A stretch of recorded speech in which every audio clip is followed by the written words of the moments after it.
And coming up next, we're going to have a very interesting conversation to deep dive in, which also brings about the very question that's on all our minds, adapting to the next normal. Well, it looks like the new normal has already become normal, but how about adapting to it? And who better than someone who, in fact, has been a long time champion of Walmart's customers, its associates, and the company's culture?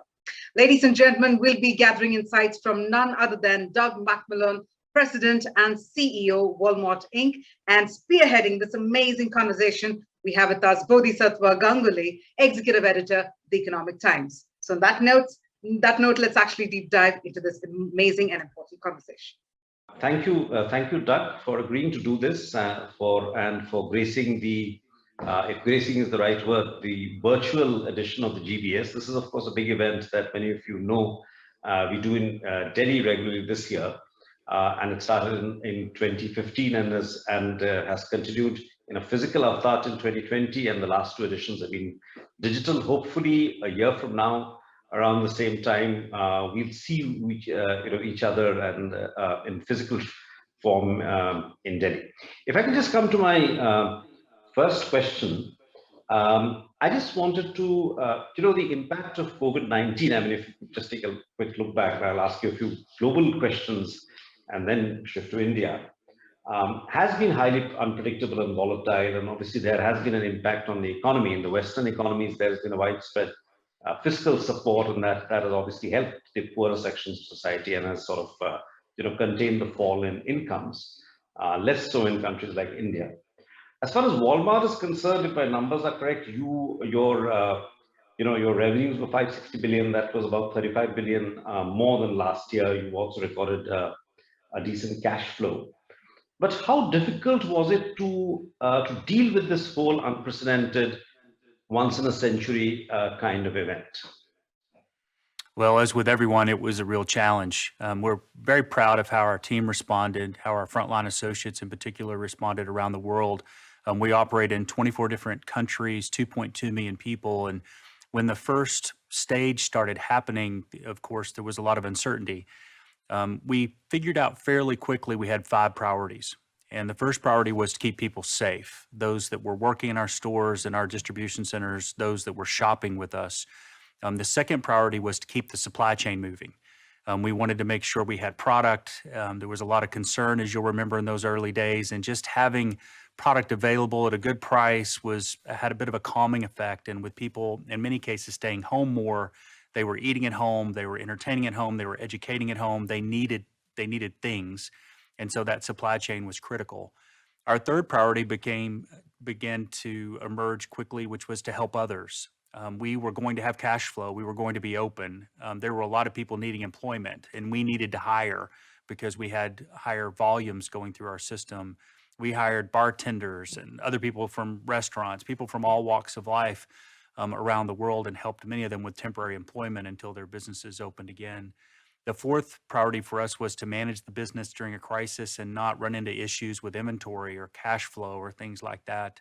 That was a concern in the beginning. That became less of a concern over time. And then the fifth priority was to make progress on our plan, our strategy. We had a strategy when the year started before 2020 got interrupted. And it turned out that the tailwinds that were associated with retail furthered our strategy. We've become more digital. Our delivery business has grown around the world. Our pickup business in some countries has really grown. Many of the things we'd already started just really accelerated. Right. So would you say the difference between Walmart and, let's say, Amazon? Amazon is a product of the digital age. It was always, you could only order stuff from Amazon online. Anyone who's gone to the giant Walmart stores in the US would know that Walmart, the traditional Walmart has been a very physical company. It's best known, because the giant stores in the US suburbs. In India, of course, it's largely present through Flipkart, which is a digital operation. But how difficult was it, given the cultural roots, to make a transition to digital, and perhaps in a very compressed kind of time frame? It's a great question, and a transition that's still underway for us, and it's an exciting one. We've made a lot of progress becoming more of a digital company and being powered by technology in different ways. Historically, there were parts of our business where we really leaned on technology and our supply chain and communication with our associates in other areas. But what's happened in recent times is that there's a holistic digital transformation of the company. That starts with our data. It relates to how we've connected up our systems with software and starting to put ML and AI to work. It has a front end that looks like e-commerce in the form of an app or a site today. In the future, increasingly AR, someday VR, voice, all these things get built on a tech stack that is more modernized than it was before a few years ago. We've made some significant investments, but what we've learned is the change actually is more difficult as it relates to people and behavior. Building the tech, making the investments, attracting the talent to build strong tech is something we've been able to do, but we actually, all of us had to change our mindset and way of working, to start to design digital products differently, to work in more of an agile fashion, to collaborate with engineering and other parts of the company, data scientists and others in different ways than we had before. And that's been really exciting. And we still have a ways to go, but it's been fruitful so far. Right. So, since we have the CEO of Walmart with us, there's obviously been, this huge debate about the rising inflation in the West, which is now in the 6-7% range, which is, at least for Western countries, an unprecedentedly high level, such kinds of, since the early 1980s. I think we in India are more used to that kind of inflation rate as it seems more normal to us. But and there's of course the whole sort of intellectual macroeconomic debate between team transitory and team permanent. But one of the reasons clearly why inflation has happened is because of the snarling up of supply chains, which is because of the pandemic. Where are we? Do you see an easing of the supply chain position? I think you would be perhaps one of the best informed people on planet Earth to talk about supply chains. Yeah, we see some easing, but I think this is going to take a while. And as you mentioned, this story starts with really strong demand. The economy changed, and when people were staying home more around the world, their demand for goods went up, and their demand for some services like travel and lodging and entertainment went down. As that corrects, we would expect over time the supply chain issues to improve beyond the things that operationally we're doing to cause the supply chain to improve. Just the economy itself will have an impact on that, which will ultimately lead to lower levels of inflation. But we think this is going to take time. And we are not yet seeing inflation in the US, for example, subside and turn and go the other way. As we talk to our suppliers and look forward, we're optimistic that the peak of inflation in the US will happen at some point during the course of this year.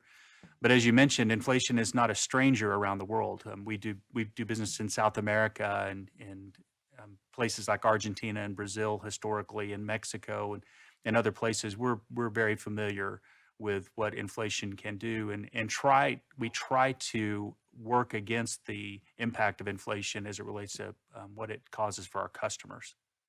Right. What's your sense for the global economic recovery? Choppy, inconsistent, volatile. I think this is going to take time, and we need to make sure that we can bring everybody along, not just middle income and higher income levels around the world, but everyone needs to participate in these economies in an inclusive way to get to where we ultimately want to get around the world as we grow. We try to provide a service as it relates to that. Our purpose as a company is to save people money and help them live better. And so whether the economies around the world are growing at a faster clip or a slightly slower clip than planned, our role is to help people have access to the things they want and need at an affordable price. And that's what we focus on. All right.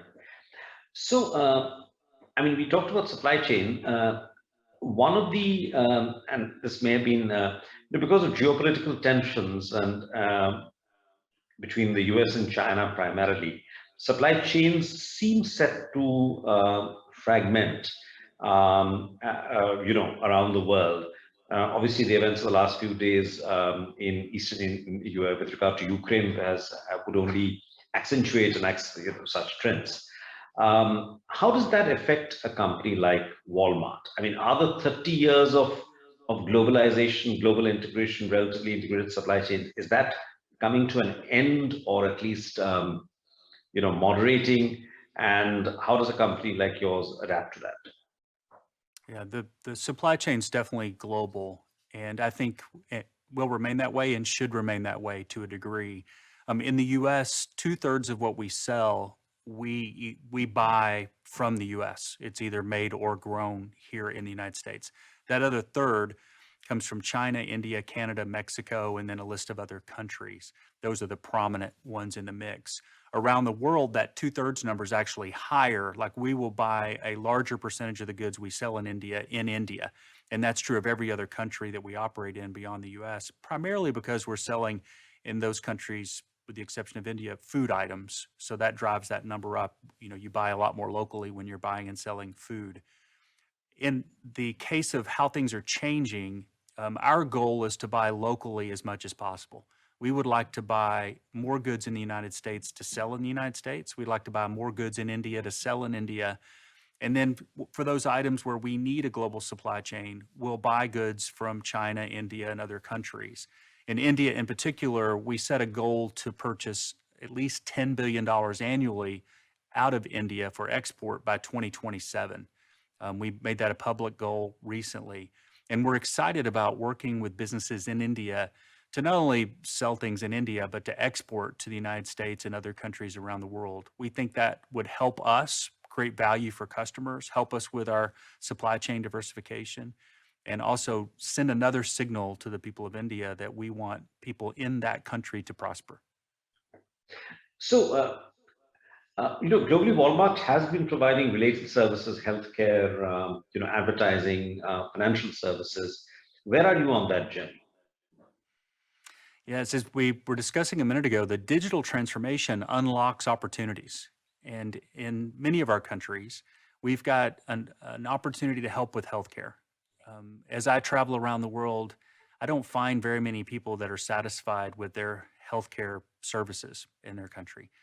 Here in the US, we've got a tremendous opportunity to give people access to quality care at a more affordable price right there in their Walmart store, should they need it. And we've also purchased a telehealth company. And we're building a financial services business around the world. We, as you know, have Phonepay in India, which we're very excited about, but we're also building a financial services business in Mexico, in the US, and in other places.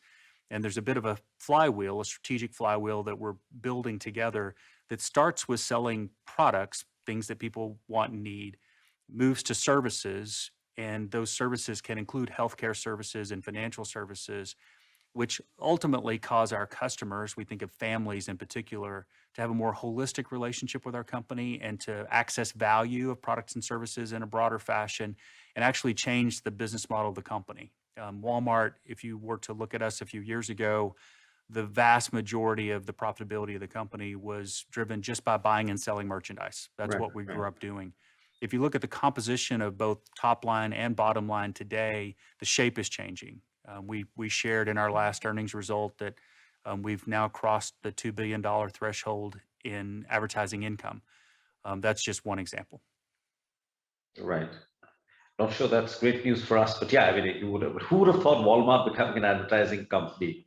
But yeah. Let me just come to India. Where are you on the Flipkart journey? Is there some timeline for the Flipkart IPO, which is much anticipated? Also, is there a possibility that the IPO would the IPO happen on the Indian markets, on the Indian stock exchanges, or would it happen abroad?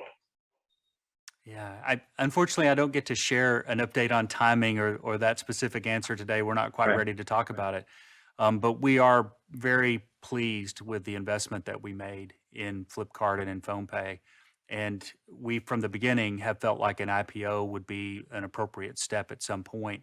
But we want to build a really strong foundation, and we want the team to make that decision about when they're ready. The way we think about Flipkart and Phonepay is that the local leadership team runs those businesses. They make strategic choices. We are a resource provider. We provide not only financial resource, but also some IP and access as part of this global business that teams in India can tap into. And there'll be a point when those businesses are ready to go public, and that'll be an exciting moment. I'll encourage the team to make sure you're the first one to know, Bodhi, if that's okay, when the time comes. But we want to make sure that we're ready for that in every way, and that's what we're working on now. Right. Talk a little about the Phonepay experience, which must be sort of, it is quite a unique product. It's like competes with Google Pay.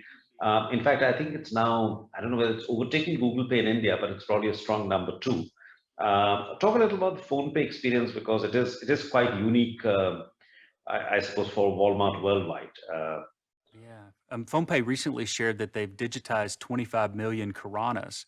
The scale of India just is amazing. And one of the things that we're excited about, having been in India for a long time in various forms, is the opportunity to serve Karanas and to help farmers be more profitable and to take some of the most important stakeholder groups in India and have them be better off because Walmart has made an investment and is part of the country. And in the case of PhonePay, they're really an inspiration. Both Flipkart and PhonePay are very entrepreneurial, move fast, make decisions in a way that is quick and decisive to serve the market. And it's really been inspiring to watch that. And when we made the investment, we were really excited about Flipkart, but we also recognized that PhonePay had tremendous potential. And in both cases, since we've made the investment, they have exceeded what we thought they would accomplish. And our plans were aggressive to begin with. So we're really excited and bullish about PhonePay. So, would you, I mean, your obviously I mean, in a sense, Walmart's journey in India has been a long and somewhat complicated one.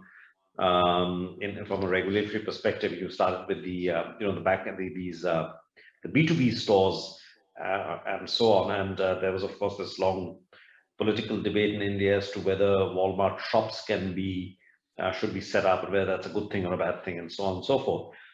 In a way, has that whole debate, which consumed business newspapers has asked for a long time, and indeed even otherwise, has that been rendered moot by the Flipkart experience, or would you, if you had the chance, would you still, prefer to have a physical presence by way of physical formats in India? Well, first of all, we want to demonstrate that we're a good partner. And what we've tried to do with officials in India, government officials, and everyone else is to show here's how we think, here's our culture, here's our business model. We want to help make these various groups stronger. Farmers, Karanas. We also want to serve customers. And customers like to shop in stores as well as online. And around the world, we've got an omni-channel strategy that includes both of those components. And when you have both components, the customer experience can be more seamless, and there are advantages to being able to go to a store if you wanted to. But we're not focused on that at the moment. What we're focused on is supporting Flipkart and PhonePay to be successful. And I think the ultimate goal that the leaders in the country have to strengthen the economy will be served by the fact that people like Walmart can invest in the country and contribute. And so that's what our focus is. I think we're out of time, but I'll just ask you one question about where, you've announced targets on the ESG front, which has become important for companies worldwide. And if I'm not mistaken, zero emissions in your own operations by 2040 and 100% renewable energy in facilities by 2035. Are you on track to meet these targets, and how important is ESG overall to a company such as yours? It's very important. We really started some significant work back in 2005. It's a longer story, which people can read about online somewhere, I'm sure, but we went through a transformation here as it relates to serving multiple stakeholders and creating shared value. And that includes strengthening communities and taking action to strengthen the planet. Most recently, we've set a goal of becoming a regenerative company, not only slowing down things like the impact from carbon, but actually finding ways by strengthening nature and the way we engage the entire system to help make communities and the planet stronger. And we've laid out a number of different goals related to achieving that. We've got a lot of work going on carbon, for example, with Project Gigaton, where we have many of our suppliers participating to help us take greenhouse gases out of the system. As it relates to being supplied by renewable energy, longer term contracts, enabling people to invest so that we can transform where the power that supplies our company comes from. And that work is happening across the company. We don't have a sustainability team driving this work on their own. Our merchants, the people that lead transportation areas, working on things like electrifying our fleet around the world. Those independent actions are happening, working towards this goal of becoming a regenerative company. It's become part of our culture and part of our value system. Okay, on that optimistic note, thank you so much for doing this, and look forward to meeting you physically, hopefully a year from now. Thank you so much. Same here. Thanks for having me. Thank you.